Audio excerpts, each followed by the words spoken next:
Matthew chapter 24 and verse 13. But he that shall endure unto the end, the same shall be saved. Right, and endure don't mean like I'm just hanging on. We just read that in Paul's thing, right? He said, make full proof of thy ministry. That means go in with sure footing, not barely, not just skimming at the ledge. Make sure you're getting in. Come on. And this gospel of the kingdom shall be preached in all the world for a witness unto all nations, and then shall the end come. It says, this gospel of the world shall be preached in all the world for a witness unto all nations, and then shall the end come. Let me get Mark 13 and 9. The book of St. Mark, chapter 13 and verse 9. But take heed to yourselves, for they shall deliver you up to councils, and in the synagogues ye shall be beaten, and ye shall be brought before rulers and kings for my sake, for a testimony against them. Right, so again, another example of all the things that we've read up until this point that would happen in that time, and this stuff must happen again. Come on. And the gospel must first be published among all nations. So in order for this to happen again, where you're being beaten, pulled out of, right, this would technically be a synagogue, right? This is our place of gathering. The days will come when people will be coming into our sanctuaries to arrest people, right? Maybe not in my lifetime, but before the end, the scripture says those things will happen. The end's not going to come without things like that happening. It says, but first, the gospel must be published among all nations, among all nations. And there's a reason why, right? We'll get into it a little later, but it's because we be scattered among all nations, right? Let's go back to Matthew. Read 14 again and go into 15. Matthew 24 verse 14. And this gospel of the kingdom shall be preached in all the world for a witness unto all nations, and then shall the end come. When ye therefore shall see the abomination of desolation, spoken of by Daniel the prophet, stand in the holy place. Whoso readeth, let him understand. He says, you will see the abomination of desolation stand in the holy place. Give me Daniel 9. This is what Daniel prophesied about. 26. The abomination of desolation. Daniel 9:26. That can actually be a whole class by itself. The abomination of desolation. I'm not going to go that deep into it. The book of Daniel, chapter 9, verse 26. And after 62 weeks shall Messiah be cut off. Now these are all just dispensations of time when it says this stuff, right? Come on. But not for himself. Meaning Christ will be killed, but not for himself, right? Come on. And the people of the prince that shall come shall destroy the city and the sanctuary, and the end thereof shall be with a flood. And unto the end of the war desolations are determined. Come on. And he shall confirm the covenant with many for 1 week. And in the midst of the week he shall cause the sacrifice and the oblation to cease. And for the overspreading of abominations he shall make it desolate. This is the abomination of desolation. He's saying he's going to cause the sacrifice, the oblation to cease, and the overspreading of abominations, he will make it desolate. Come on. Even until the consummation.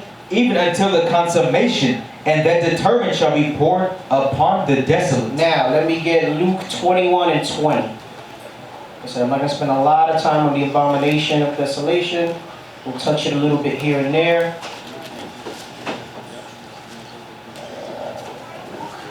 (21 and 20). The book of St. Luke, chapter 21 and verse 20. And when ye shall see Jerusalem compassed with armies, then know that the desolation thereof is nigh.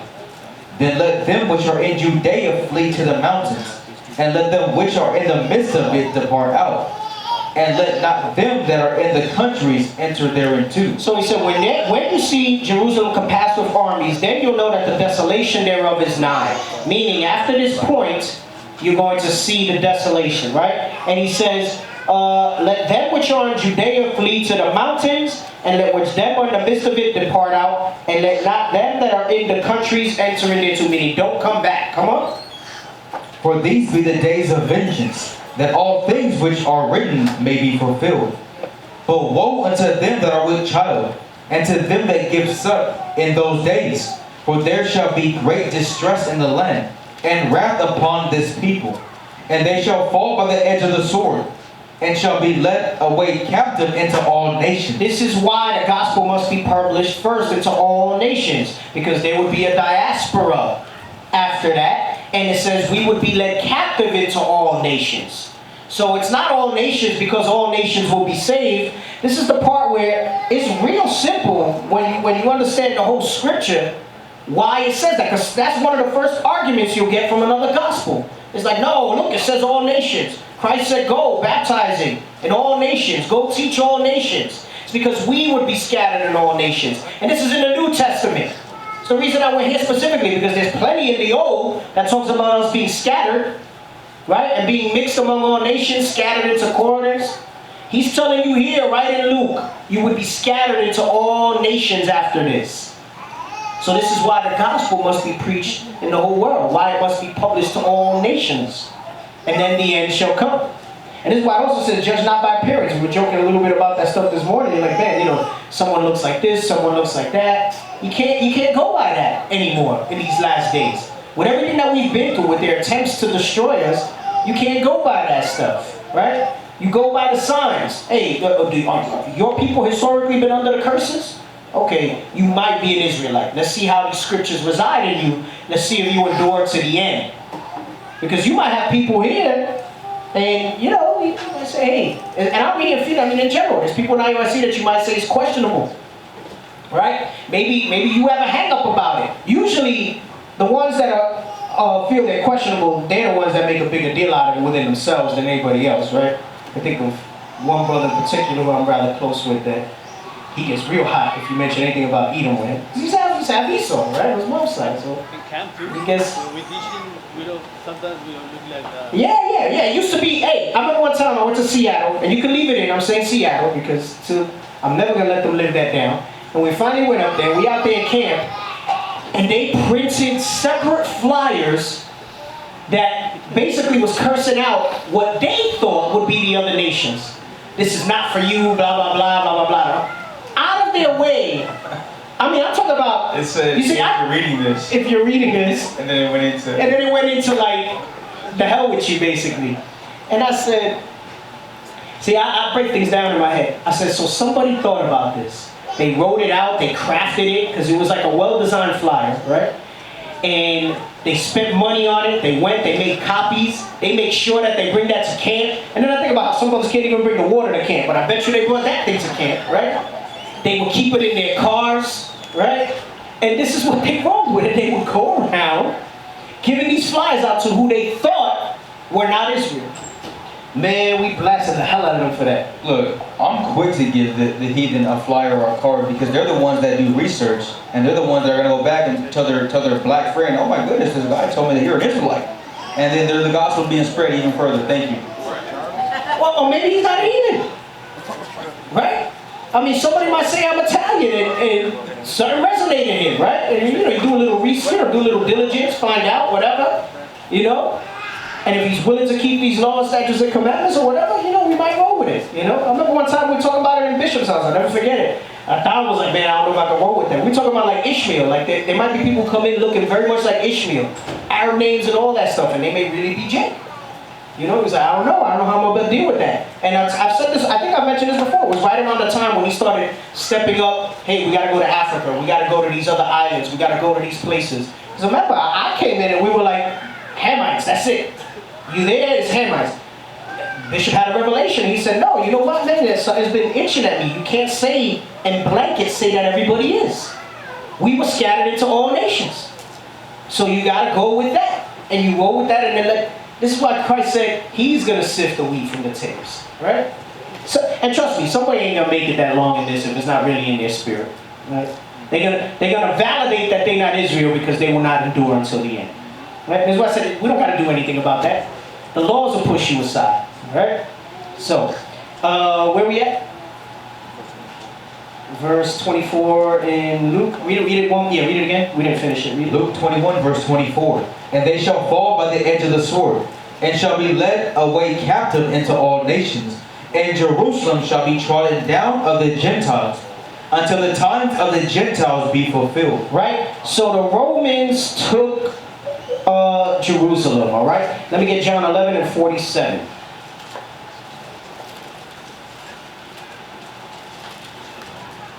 The book of St. John, chapter 11 and verse 47.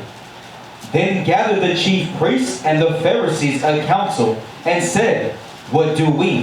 For this man doeth many miracles. If we let him thus alone, all men will believe on him.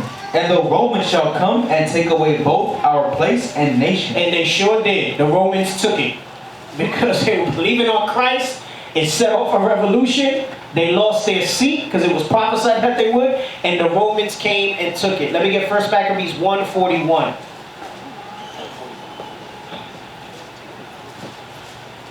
Understand when in Luke 21:24, when it says Gentiles, it means the real Gentiles, right? It's talking about like the other nations, okay? Again, going into why we have to preach into all nations. It started with the Greeks. We were losing, like really losing the last holds and remnants of who we were, right? And part of it were these strategies and tactics that were put into place. Let's try to read through this 41 through 50. First Maccabees chapter 1 verse 41.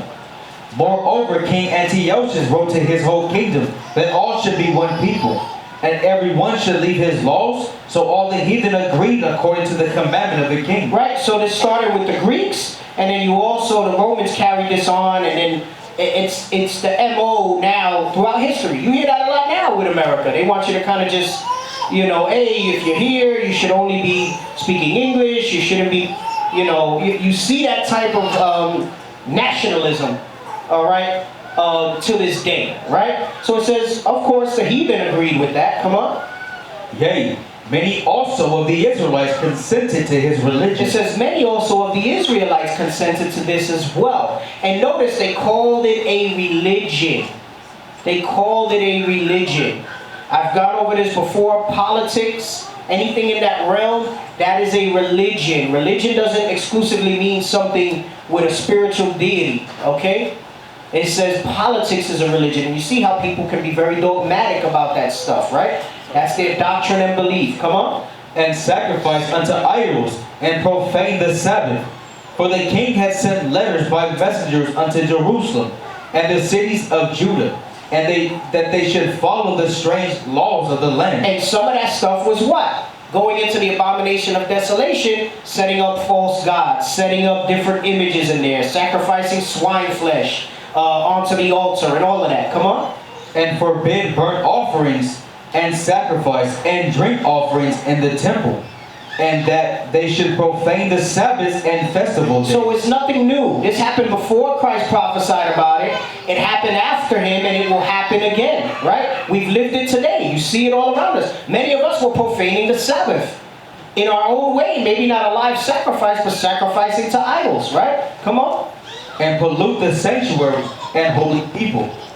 Set up altars and groves and chapels of idols, and sacrifice swine's flesh and unclean beasts. That they should also leave their children uncircumcised, and make their souls abominable with all manner of uncleanness and profanation, to the end they might forget the law and change all the ordinances. And that was the goal of it. That's the goal of the great melting pot, to the end that you might forget the law of God and change all the ordinances of the law of the Lord. Meaning what? You don't have to do this, follow that. What we read in Timothy's about following all their own pleasures, lovers of themselves more. Follow your heart. Do what love is love. Come on. And whosoever would not do according to the commandment of the king, he said he should die. It said he should die. It was upon pain of death. Jump to verse 54. Verse 54.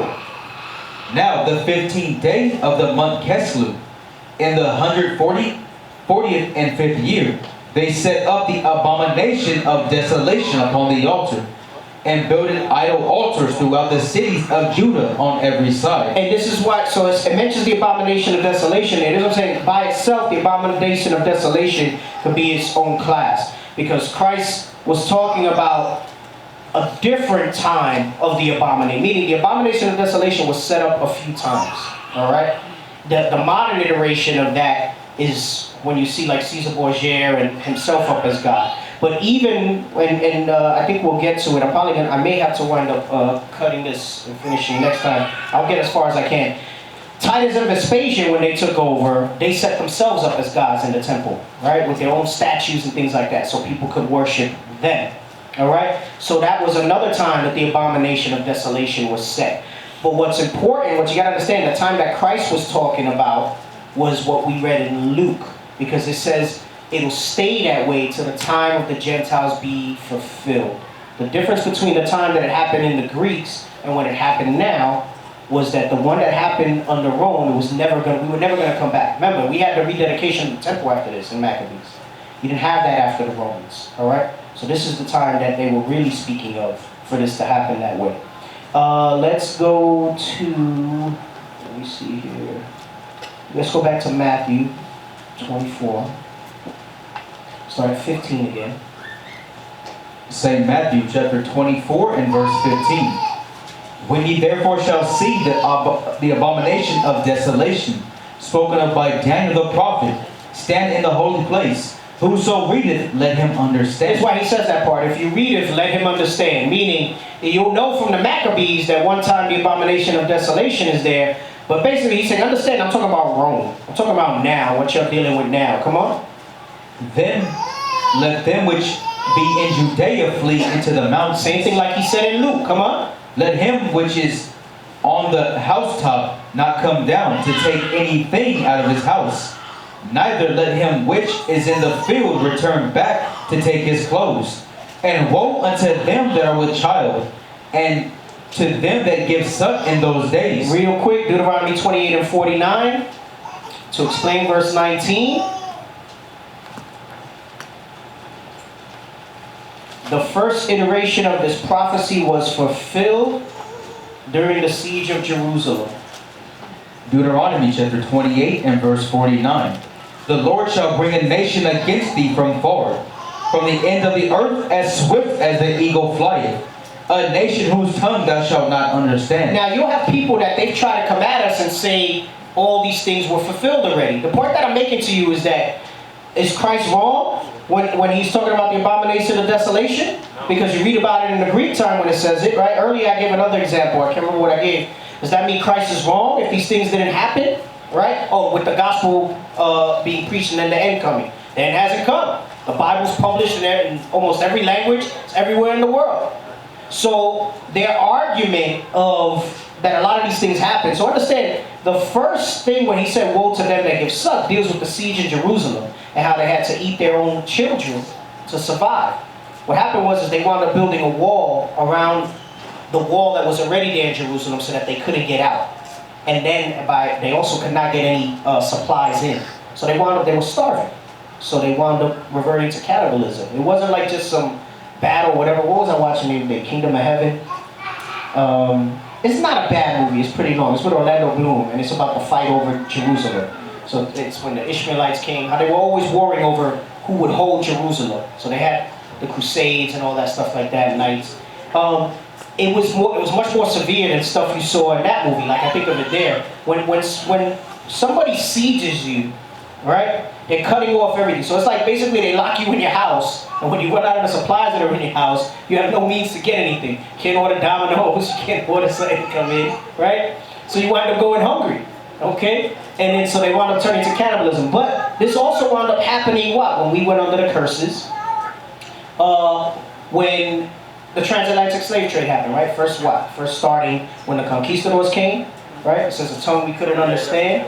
And then it also happened even more so after that, after they killed off a bunch of the northern kingdom, and then they started taking everybody out of the west coast of Africa. All right, read on. Verse 50. A nation of fierce countenance, which shall not regard the person of the old, nor show favor to the young. And he shall eat the fruit of thy cattle, and the fruit of thy land, until thou be destroyed, which also shall not leave thee either corn, wine, or oil, or the increase of thy kind, or flocks of thy sheep, until he have destroyed thee. And he shall besiege thee in all thy gates, until thy high and fenced walls come down, wherein thou trusted, throughout all thy land. And he shall besiege thee in all thy gates throughout all thy land, which the Lord thy God hath given thee.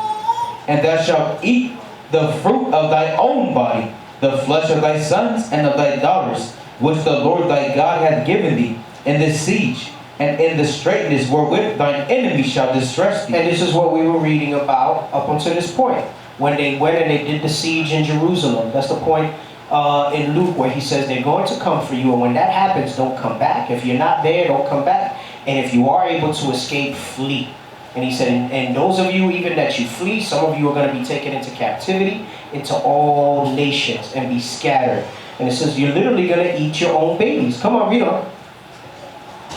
So that the man that is tender among you, and very delicate, his eye shall be evil toward his brother, and toward the wife of his bosom, and toward the remnant of his children which he shall leave. When you're in that type of distress, hungry, whatever, your mind starts going places, right? You lash out at the ones that are next to you. So you can imagine, you're getting bombarded, people getting killed, you got no food. It says you're going to have an evil eye towards each other. Come on.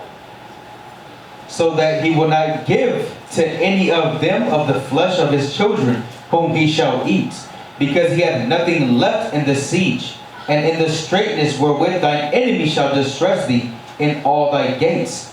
The tender and delicate woman among you, which would not adventure to set the sole of her foot upon the ground, for delicateness and tenderness, her eye shall be evil toward her husband of her bosom, and toward her son, and toward her daughter, Go ahead. and toward her young one that cometh out from between her feet, and toward her children which she shall bear, for she shall eat them for want of all things, secretly in the siege and straitness wherewith thine enemy shall distress thee in thy gates. So, I mean, people talk about, oh, everybody was in captivity or whatever. The scripture says the stuff that's happened to Israel is like nothing that's not happened to anybody on the face of this earth. All right? They try to tell you, oh, the Holocaust, you know, this, that, and the other. They didn't have to go through that type of stuff. All right? It was not to that extent. I know I used to fall for that stuff. I never saw Schindler's List, but I saw the piano, and I was like, oh my gosh, she suffered so much. You know? I remember reading Night by Eli Wiesel for high school. It was a good book. For English, I had to write a paper on it. I was like, oh my gosh, they suffered so much. Never really making the connection of like who it was, right? You read that stuff and you're like, damn, you know? And it's interesting because then where are the books now about our suffering, right? About the stuff that we went through. Yeah, they made 12 years a slave, you know, you see the Nat Turner thing or whatever, but I mean, that stuff ain't fundamentally really taught in schools. They're trying to even change it now, call it the Great Migration. They almost glaze over it. You know, they give you Black History Month. They're gonna run out of months for stuff, you know. Isn't this month LGBT LMNOP? I think so. I think they got a month. Yep. And the Puerto Rican parade. You got Puerto Rican. This is like Puerto Rican weekend, too. Yep. I'm telling you. Puerto Rico. Yep. They're trying to do all that stuff. Anyway, let's go back to Matthew. Matthew 24, and read 19 again. Matthew chapter 24, verse 19. And woe unto them that are with child, and to them that give suck in those days. This is why he said woe, all right? Because if you read that in isolation, like why? Why would it be woe? And to them that give suck, meaning if you're breastfeeding in those days. We read it in verse, what was it, 55 or 56, where it said that the child that comes out from between her legs, she would eat it in secret. Can you imagine that? The hunger that you would have to eat your own baby? To eat your own baby. The levels of madness that you had to be driven to for that stuff. So I'm saying, like, hey, listen, not paying your rent is not tribulation, all right? That's not, you know, oh, I can't afford to do this or do that. That's not tribulation. That's called life, all right? Especially for us. So tribulation there's much more heavier things to come. Some of y'all can't do the hardness now. I don't understand how you're gonna when people coming up to you questioning you like they did Peter, because Peter knew this is why he denied Christ, because they knew if they got him, he would kill him. If he said, yeah, I'm gonna follow Christ, they would kill him. So he denied him. Some of y'all think you're going to be bold and strong. I pray I'll stay strong in that day. And that happens, and I'm like, yeah, you know what? Yeah, I am. And you stand for that, right? We don't know. That's why I said, Scripture say, talk no more so exceedingly proud, right? Do your best to make full proof of your ministry. Yeah, read on. But pray that your flight be not in the winter, neither on the Sabbath day. For then shall be great tribulation, such as was not since the beginning of the world to this time. No, nor ever shall be. So it's telling you that when the last days are coming, the tribulation that will come will be worse than anything we've ever seen historically. And it's funny because at this point, some of you might be like, my gosh, I thought this class was about the good news. This sounds terrible. What's going on here? I thought this class was about the gospel. Lord's will I get to it? I don't know. I might have to wait till next class. But it can't be good news without the bad, I said in the beginning, right? Don't forget that I said that. So you need to understand why the news is so good. Because it also magnifies why Christianity as a religion is such a joke. Because they don't talk about how bad things are, they just talk about how great the problem. If everything's so good now, well, how much better can the kingdom be? I've always said this, if everybody can make it, even the most evil person, they can repent right at the moment that they see Christ, because that's how Christianity builds it, right? If in that moment, before death and destruction comes, you accept Jesus as your Lord and Savior, do you denounce Satan and all his works? Right? I remember. Look at him, I was like, yep, yeah, I know, fam. Yep, he knows. He said, I know, right? That you can make it. So you're telling me I can live my whole life righteous, you can live your whole life evil, and in that last moment, you can say, I repent, and I'm gonna make it. It don't make sense. It don't make sense.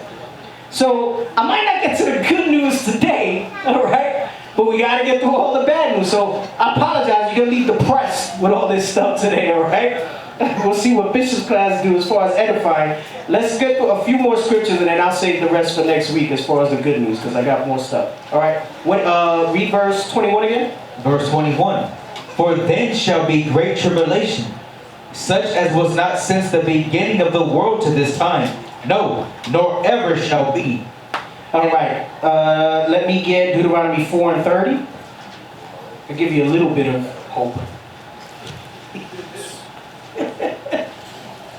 It's depressing.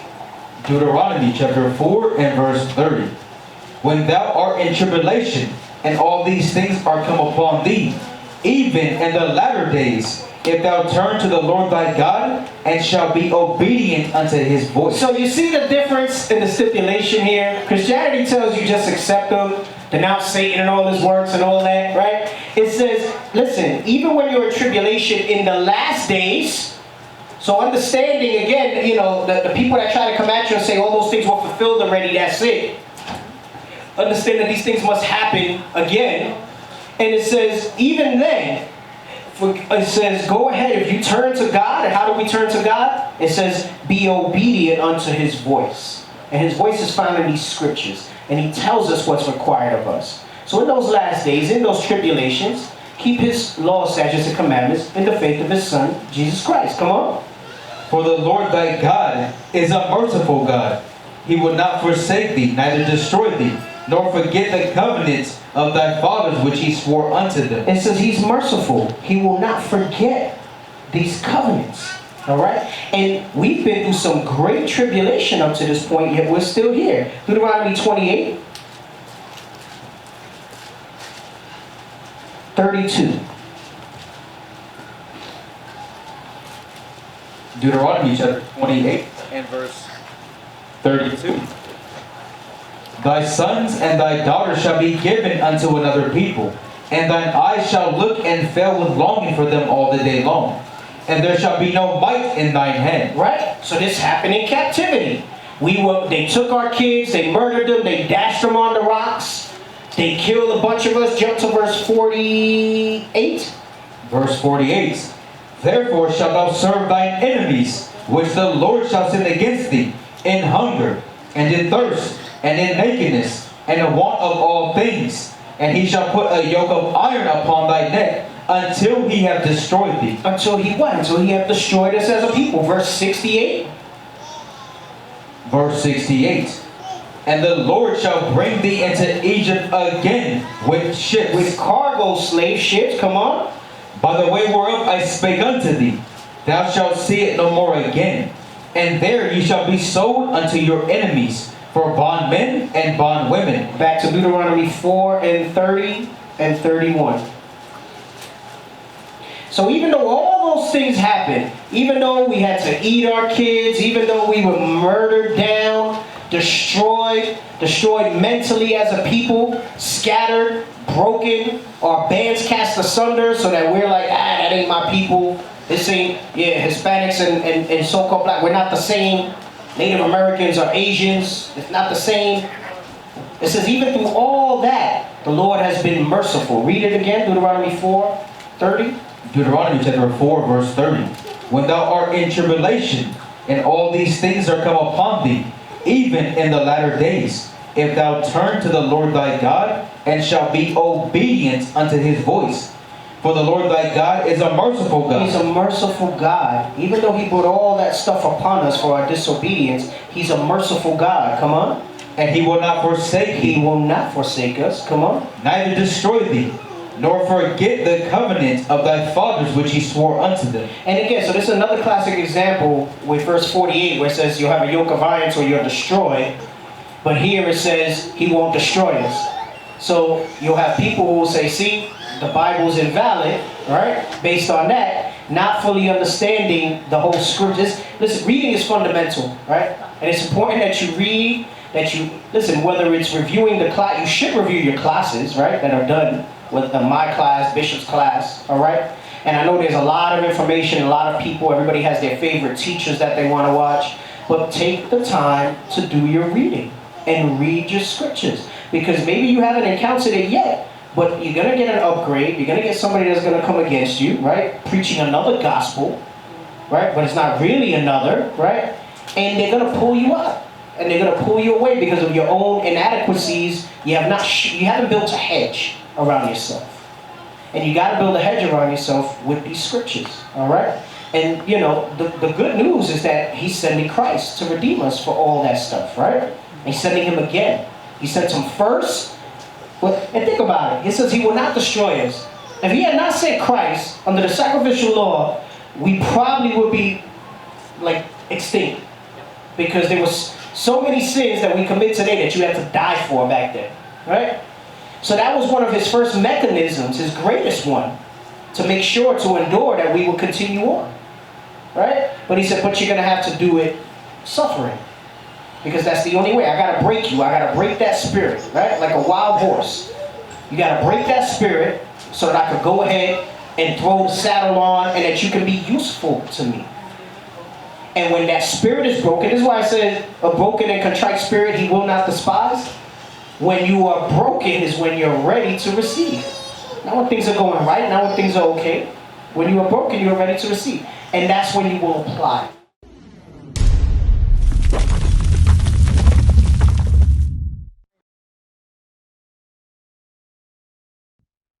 Now they will see the tribute of God. We are not black men, we are Israelites. That's right.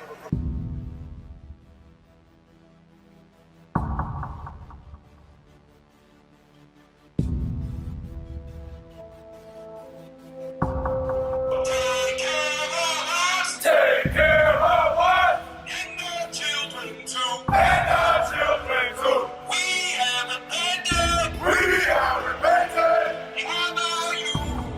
How about you? People want to know who's the king. O nation of Israel, it's time to return to the Father. O nation of Israel, it's time to return to the Father. Now why they trying to make it so hard to serve God? And why when I say that I'm a Jew, it sound odd? For years I've been walking around saying that I'm a black man. I ain't saying that no more, it sounds wrong, man. This is Bishop Nathaniel of Israel United in Christ. Please subscribe to our YouTube channels. Stay up to date with our latest events, music, and classroom lessons.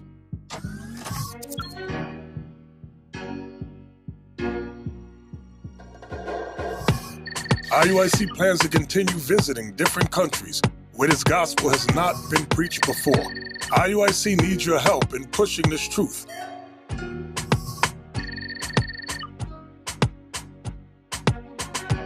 So join us. Subscribe to our Instagram, Facebook, Twitter, and podcast, and stay up to date with us.